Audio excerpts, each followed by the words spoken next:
Hello and welcome to the Life After Diets podcast. I'm Sarah Dosanjh, psychotherapist and author of the book, I Can't Stop Eating. And I'm Stefanie Michele, binge recovery health coach. If you feel out of control around food, we get it because we've been there. Thank you for joining our conversations about how to make peace with food and feel more comfortable in our bodies. Now on to this week's episode. This episode, as people will probably be able to tell from the title, we're going to be talking about summer, vacations, body image, some of the things that come up around that. But I guess I would like to start by making an apology to our listeners in the Southern Hemisphere. But you can save this episode. Yes, it might not feel very timely, but I'm sure that the content will be relevant. Yeah, at some point in the year. At some point, yeah. Just save it. Mm-hmm. Do you deal with more angst or more self-awareness in your body when the weather gets warmer? I think so, probably not as strongly as it was. One very familiar thing to me was every summer it coming round and thinking, oh, I'm not thin yet. Because I think the plan was always in my head that by next summer, this whole, it's so everywhere, isn't it? The whole summer body thing. And we're supposed to shrink our bodies for summer and put them on display.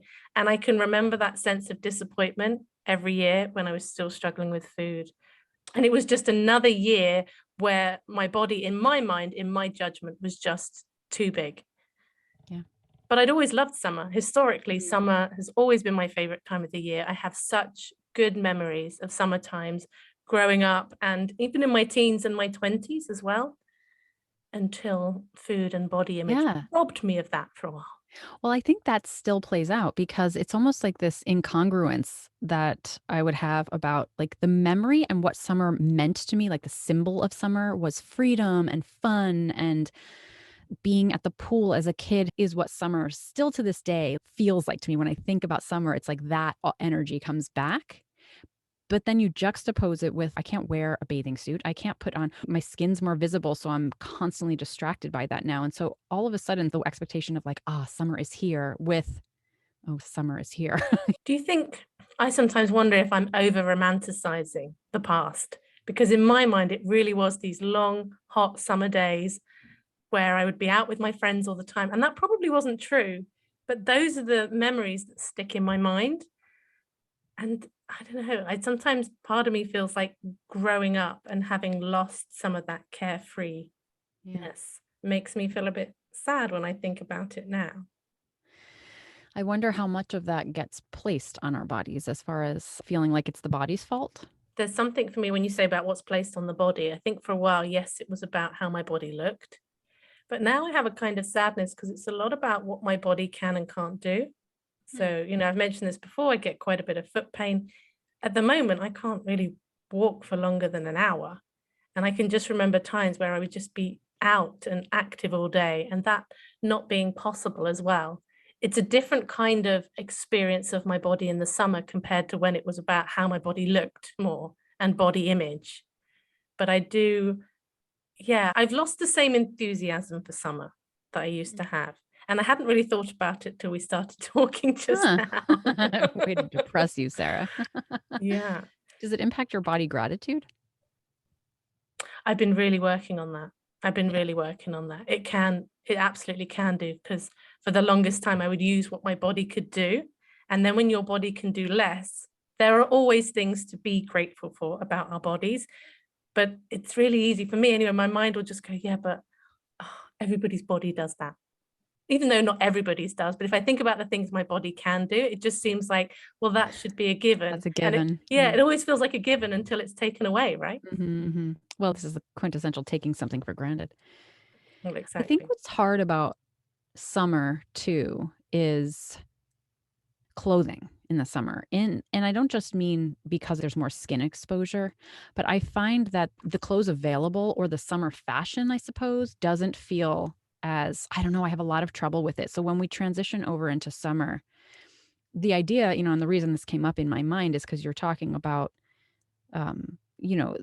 what you're focusing on as far as gratitude in the summertime. And something I've been trying to focus a lot on is the way that I feel versus the way that I look, right? So this first person versus third person experience.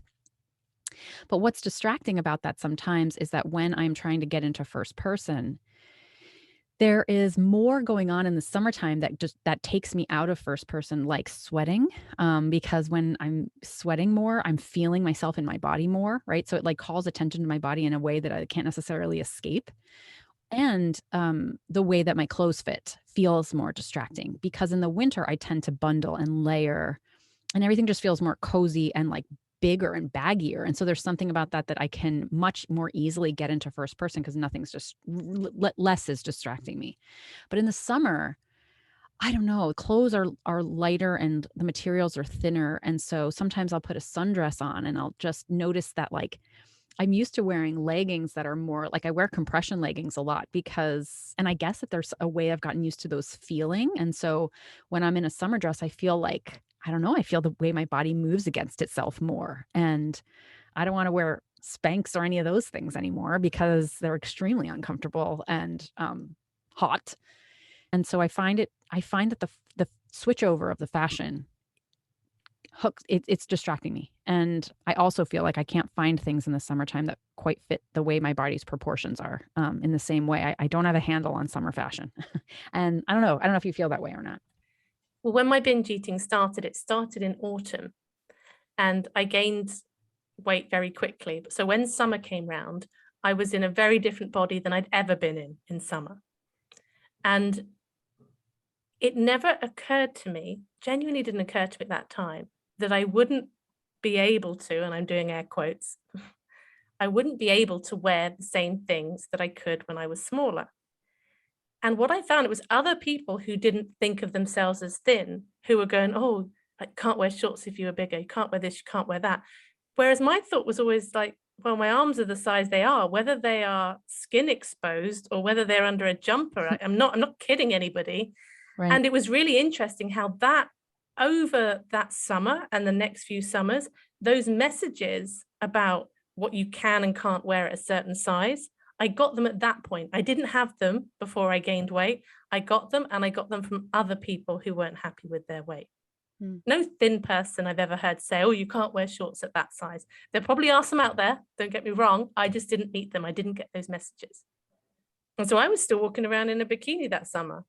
I wasn't happy, but I figured that if I was wearing a swimming suit, a one piece or a bikini, what difference did it make? Right. And I since found out it does make a difference because you're supposed to hide your roles and it's supposed to be Yeah. this, that. But at that time, I wasn't educated in how we should really be covering up our bodies. Well, good for you. I mean, when did that switch? Yeah, well, did it switch? Yeah, because that's the kind of messaging. I then, because I was self-conscious, I was noticing more other people's self-conscious Right. talk. But I mean, did you switch? Did you then decide I can't wear these shorts anymore? I've always worn shorts because I think it's ridiculous to say that certain size bodies can't wear shorts. I still think that's a ridiculous thing. But I did go from bikinis to one-piece swimsuits, Yeah. hearing other people saying that they wouldn't wear a bikini Huh. at my size and smaller. Are you compelled? I mean, so I think with the infiltration of messages like that, that is what causes the shame, right? And so we apologize for our bodies by covering them up. Feels like a duty. And then I think in this work, a lot of that is undoing that messaging. Do you feel like there has been a 360 on that? Like, kind of like, wait a minute, I don't want these messages anymore. I don't want to subscribe to them. Or has it stuck? They're probably still there a little bit. I mean, it's like automatic conditioning, not because I actually, me and my authentic self doesn't believe them, but there's still that voice in my head that might feel more self-conscious in certain clothes. And I've had friends before who said they won't wear shorts and they might be similar size to me or smaller than me. And then I have that thought, well, then do they think I shouldn't wear Right. shorts? And then Right. my mind kind of goes, no, F you, I don't care. Yeah. Good. Good. There's a defiance that comes Looking out. for that. I Yes. love that side of us.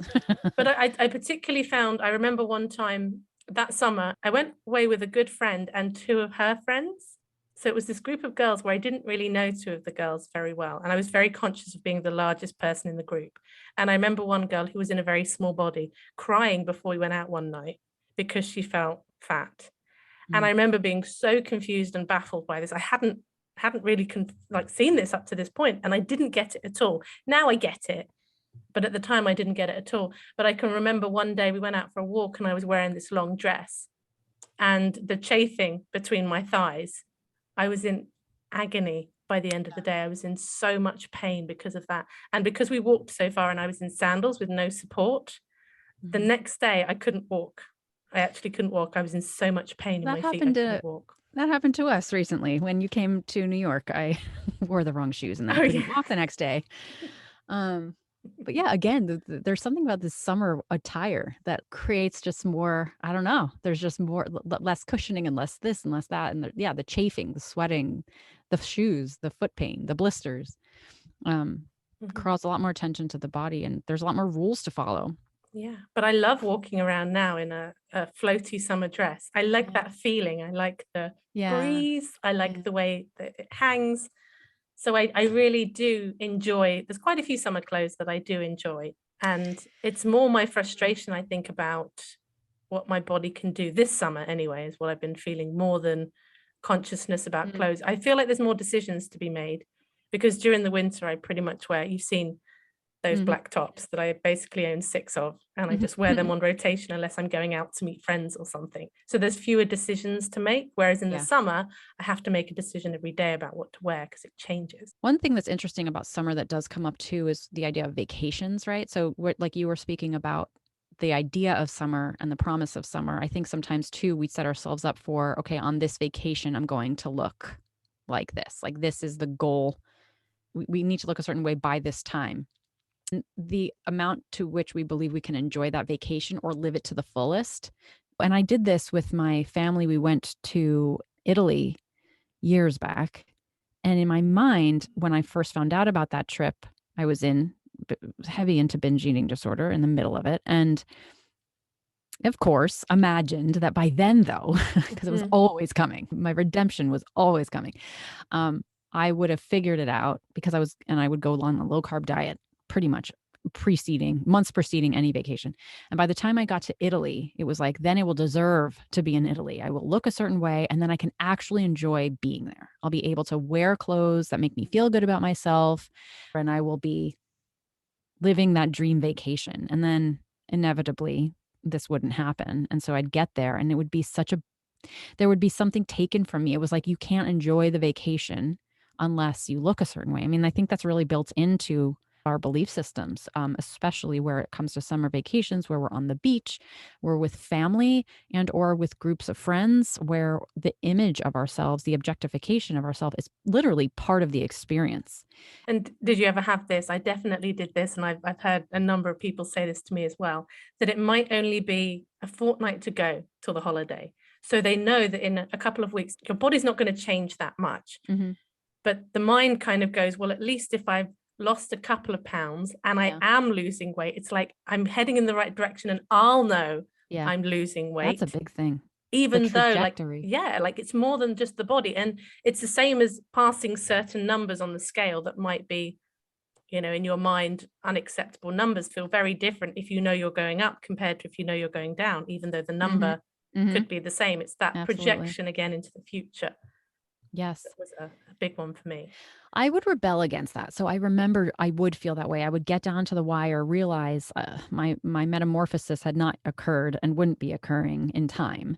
And so it would be that. It would be like, okay, well, then I'll throw all my hope into okay, well, now I'll get together in the last 2 weeks. And at least then I'll feel better and know that I'm heading in the right direction so that for next year, we've got this down. But what I would end up doing is what I would call self-sabotage. And I would binge harder during those weeks, or it would like my commitment, my recommitment would last a bit for a couple of days and then it would completely unravel. And I think a part of that for sure is like the way that mental restriction impacts binge eating, because in my mind, I knew I was going into a restrictive mode and my my body started to rebel, my brain started to rebel. But also I think there's a part of that inherently that is such bad messaging to the self. It's like saying like, you can't, it's really reinforcing this idea, you don't deserve to go on the vacation unless. And I think that somewhere inside of me, that rebel spirit was like, that's BS. Like, no, I don't want conditions on this. And, it never really worked in my favor because it would just, I think that rebel spirit had good intentions, but ultimately would take me down because it would kind of ruin things. And I have a lot of memories of vacations, a lot of photo albums full of vacations that I do not appear in because I wouldn't be in a picture. I have so many memories that I don't have documented personally that I'm not in. And I would really just spend a lot of the vacation most of the vacation thinking about that. I would be in third person in that vacation. There was rarely a moment where it wouldn't be on my mind, or I wouldn't be trying to control food while on vacation, which is part of the vacation fun. Uh, oh God, yeah, lots of binges on vacations, lots of secret eating and depression from it. Yeah. Just what you were saying then about deserving to be on holiday, deserving to feel good. I don't know if for me it ever felt about deserving. I Mm. think it was more like I believed that I deserved to feel better, and I was just angry with myself that I couldn't do it. I Mm. do think I do think I felt like I had a right to it. I mean, there was almost kind of slightly egotistical way, Yeah. as opposed to like, I don't deserve to feel good. No, I do deserve to feel good, and I don't understand why I'm not doing the things that will make me feel good, and I'm so frustrated with myself about that fact. This is our personality difference, right? Like this goes back to that same thing we've talked about. You have that positive spin. Yeah. No, I was like, no, you don't deserve it. Mm-mm. Mhm. No, But, oh, yeah, because you didn't do it. secret binges on holiday. I mean, Yeah.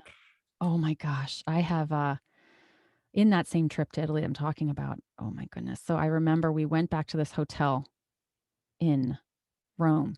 This is the summer of, by the way, when I was in college and I was in London during that semester abroad, and my parents met me in Italy. This is like the lowest of low times. And I met my family there, and we did this Rome, Venice, Florence tour. And I remember going back to the hotel in Rome. And I remember the day I had was one of those days where I was in an outfit that was absolutely, I wanted to crawl out of my own skin. I was sweating and hot. I was chafing. I was so miserable. And I remember we went back to the hotel, and I told my mom I was going. I don't remember what I told her I was doing, but I said, I'll be right back. And I left the room and I went across the street to a gelato place. And I ate a gelato in I don't know how many seconds flat. Like I just ate. And then I went to there's gelato mhm, places everywhere. I went from one to the next to the next to the next and just ate gelato up and down the street until I was so physically in pain. And I remember I got back to the hotel. My mom had seen me out the window. Like she'd seen me come out of one. I think she suspected because she knew what I was dealing with. And I remember the shame of that because here I had thought I was doing something secretly. I was already feeling so much about it to begin with. And then I realized somebody had seen me and witnessed it. I will never forget it. And I will never forget looking out of the window at the gelato place, imagining this is what she saw. Like she saw me coming out of there. And what was I like? How did that look to her? And I was seen. Ugh. mhm, mm. It made me think when you were talking about that frenzy, it just took me back sometimes to the frenzy of binging where once the food was gone, I'd look down and it would just be everywhere. And I wouldn't eat like I'd that made a normally, mess. but in a binge, yeah. Yeah. Yeah. Like, Yeah. I would leave evidence in places where I didn't, yeah, people would find things and be like, "Where did this come from?" I don't know. I don't know. I didn't do that. you can laugh about it now. I know. I know. I guess that's the defense. Well, I began my recovery in the summertime. So my first summer in giving myself permission to eat and sort of going through that, I was in that honeymoon phase of eating whatever I wanted, whenever I wanted, like lots of food that summer. And I remember going on vacation, and we rent a house every summer down the shore at my family now. And I remember going there and returning to the mirrors in that room and seeing how my reflection had changed. It was not the same as being in your own home because you see your reflection every day. It was like the same mirror a whole year later. And so there was a real measurement of difference that I was able to see so visibly, and like the way that the bed would creak differently when I got into it, like things like that, these small things I wouldn't have never even thought of, but I was like, oh, I've changed. It's measurable here. And that was really hard, but I was also and going onto the beach and wearing a bathing suit that summer was really hard. Everything was fitting differently, and I hadn't yet purchased new updated things, still hoping that my body wouldn't change that much and I could just sneak into my old suits. And I didn't even try them on before I left because I wasn't into that. So I just was like, well, we're going to get there and see what happens. And of course they were much tighter. And that was a really difficult vacation in particular. If you want connection and support around any of the topics we talk about on the podcast, we would love for you to join our membership community. Members have access to monthly online support groups, a private Facebook group, live episode recordings, and member-only Q&As. If you would like to join us, please head to lifeafterdietspodcast.com/community. Now let's get back to the episode. How many times did you say to yourself over the years, "You're not going to buy new clothes because Yeah. Oh, yeah. it's not going to fit you"? I used to do that a lot over the summer, or when I bought new clothes, they would be really cheap clothes. Because I'd be like, okay, I can buy a cheap version of this because I know I need to be comfortable, but I'm not going to be wearing it for long. Yeah. And actually, that was a really important shift for me, was starting to buy nicer clothes that were in my size, being willing to spend a bit more. And there was still that little voice in my head going, but what if you lose weight? And I'm like, well, if I lose weight, then I might have to get some new clothes. Yeah. That's Yeah. okay. We never do that the other way around, right? Like we never lose weight. I mean, I feel like there's, oh, I lost weight, I'm going to go celebrate and buy new clothes. But we never say, well, I better not, just in case I gain the weight back. Like we're willing to do it only one way. Well, because the thought of gaining the weight back is just not to be entertained at that point, Steph. As if we can control it through the clothes we buy.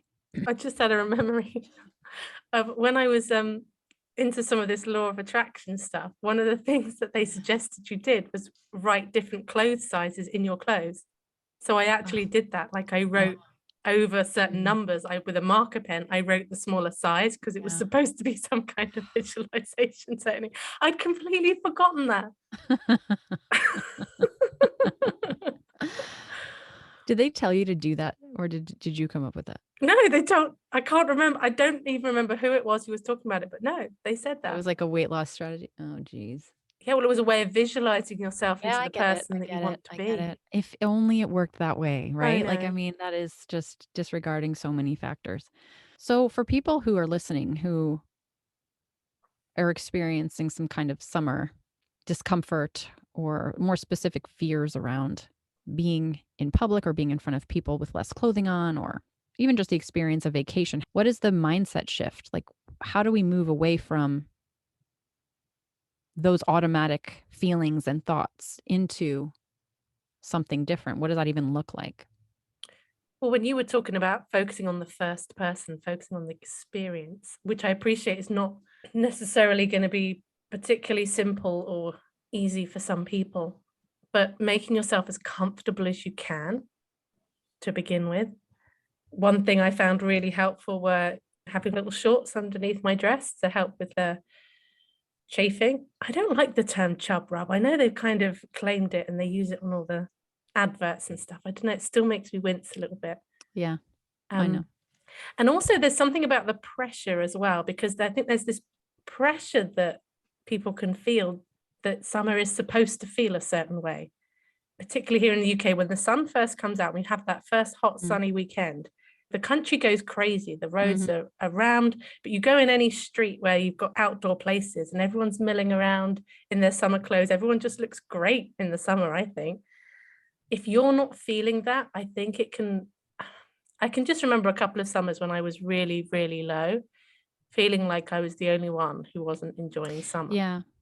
I think it's also about how much easier it is to be an introvert in the winter, because there's an expectation of socializing in the summer too. Like everyone's coming out, there's more barbecues and there's more of this and there's more social gathering in the summer. And so if you're feeling a certain way about yourself, and or if you tend towards needing more alone time, I think the summer can be challenging in that way.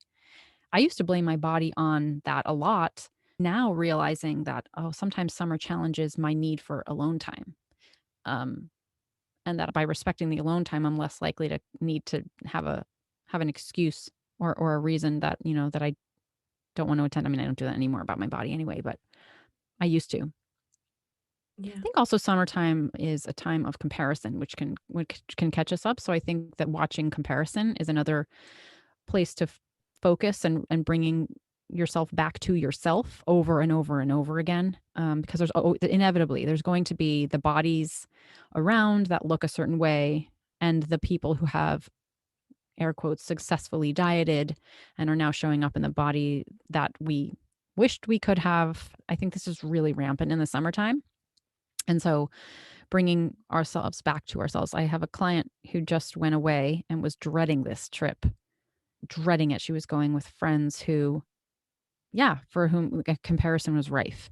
And I created a slide deck of sort of the affirmations we'd been working on, or the thoughts and the mindsets in a sentence, and just created a deck of these for her. And she brought them so that on her phone she could remember, because I think in the moment when you're in the heat of it, it just really can consume you and become like a trigger moment. And so to have something to return to, whether that is affirmations or social media accounts that you rely on, or whatever it might be, to remind you to bring yourself back to yourself. I think sometimes we really need hand-holding on that in those moments. Mhm. And recognizing when comparison's happening, because I think quite often in the moment, you don't necessarily realize that it's comparison that's happening. You're having these judgment thoughts between your value compared to this person's value, what you think they have that you don't have. And sometimes just find it really grounding. Like if I catch myself doing it with something on social media, I'll go, Sarah, you're falling into comparison. Yeah. And I'll say it and I'll call myself on it. And that's not to say, oh, it just suddenly vanishes, but recognizing what you're doing. And I really like the Kite Sisters, their little mantra about being, my body is an instrument, not an ornament. So when you're falling into physical comparisons, I think it's a reminder of what it is that we actually value about people. It's not just their appearance, not at the connected relational level anyway. Yeah. And of course, there's other insecurities that often come up, particularly like the pressure to be free of body hair, for example. Being able to go through the winter with covering up skin and parts of that, and that self-consciousness. Yeah, that's a great point. You're like so smug. You're like, oh, thank you.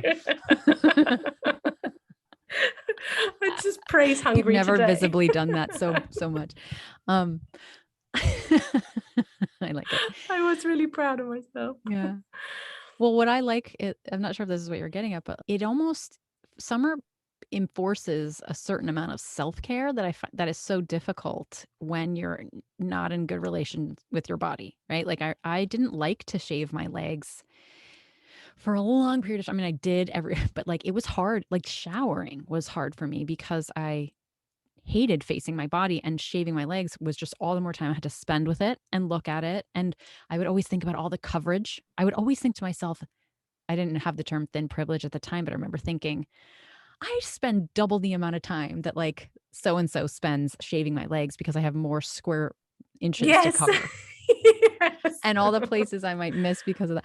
And anyway, so in the summertime though, you have to do these things more often, whether that's like, I don't know, the sunscreen on you, you're touching yourself more. There's just so much more relationship to your body that happens in the summer, that if you're someone who's like trying to ignore your body as much as possible, becomes really difficult. And I think there's more triggerability during these times of the year. Yeah. The body admin goes up. The body admin. Yeah. There's a lot of admin around having a saying. body. And think that like we've got to wash them every day. Yeah. We have to brush our teeth. Shave it. I have to brush my teeth now that it's summer. Yeah. No, I was talking about body admin generally, but it goes up. It goes up in the summer. And I think something that we don't talk about that much on the podcast is the idea of having a very selective dislike for a part of your body. A number of people that there are just a couple of areas of their body that they're super self-conscious about. Feet is one that comes up a lot for people. I know you've got some feet stuff. This is new for me. See, I've never minded getting my feet out. Wrinkles, skin texture, tanning. Yeah. I was obsessed with tanning, really obsessed with tanning. And I think I've done quite a bit of damage to my skin. I think at the moment I've got away with it, but I feel like at some point I'm just going to jump a decade in aging. Yeah. Well, coming into the first time, like you say, that first weekend of warm weather and you put a t-shirt on for the first time, I'm like, look at the color of my skin. Like it feels so pale. And because of the imagery we see, it's shocking a bit. It's like, oh, that doesn't look the way it's supposed to. I better go get a tan. I mean, I don't do that anymore. And I try to challenge that thought when it comes up, but it does. It's like, there's so much, it's like seeing your body for the first time after a winter hibernation. That comes up. I've got friends who will say that they don't want to get their legs out because of how pale their legs are. And to me, I don't resonate with that at all, even though I'm somebody who is I like tanning. I like having a tan. I've never seen pale as bad. Really? I Yeah, mean, never. I come from an Italian family, and my sister always used to say, always says, "Oh, I'm so pale. I have to do something." But I remember it always made me think, well, if you think you're pale, because she's like naturally tan, what do you think? Again, what are you thinking of me? Because I'm much more pale than you. So I've inherited a narrative of that. But I think also we don't really see it. You don't, unless it's like someone in social media who is almost like where it's their thing, like that they are a fair skinned person. It's part of it's part of the look. Mhm. It's otherwise, I think, something like, get your tan on. For people who deal with things like psoriasis, exposing areas of the body where we can cover it up more in the wintertime, and, having that be more exposed in the summer. This is a whole other area. I mean, the way that we are ashamed of our bodies for looking different. I mean, this otherness about your body, whether that's the weight, the proportions, the skin texture, the age, the coloring, like there's so many ways in which it's like when you list them all out, it's like that it's really hard to win. Mhm. It's hard to win when we make it about winning. That's the Yeah. problem. That's what we've been taught to do, right? Yeah. Is to make it about looking a certain way. And I suppose what I think I have a bit of in me, and what I'd hope other people could find, is just a little bit of defiance. Like, this is your Mhm. body and you get to dress it how you want to in any way that's comfortable for you. And I appreciate that there may be times when you bump up against judgment or messages that kind of send you into a tailspin, but this is your body. It's no one else's Yeah. business. Yeah. It's using that rebel. Yes. Hey, Sarah, Hey, Steph. what do ghosts like to eat in the summer? I don't know. Ice cream. Ugh, I felt like I should have known what that was. I mean, for the benefit of the listener, we'll probably edit out the pause, but Steph asked that question and I paused for about 10 seconds. All right, Sarah, any summer plans coming up for you? It is my 40th birthday on the 13th Woohoo! of July. And so I am going on a foraging and mindfulness retreat where I'm going to sit in a tent in a forest, pick some berries, and contemplate my existence. Oh, geez. That's amazing. What about you? Oh, so usually, like I said, we go to the Jersey Shore every year. And this year we are not going for the first time in like 7 years because I have my first somatic experiencing training that week.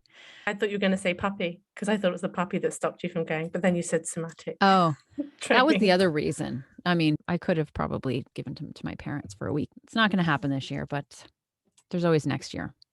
This was a cozy little chat. I felt very chilled, maybe a bit too Yeah, chilled. because I'm it's feeling very summer. laid back. Maybe, maybe Yeah, because it's just the summer. whole thing. Yeah. Well, thank you very much, Steph. Thanks everyone for listening. We'll see everyone next week.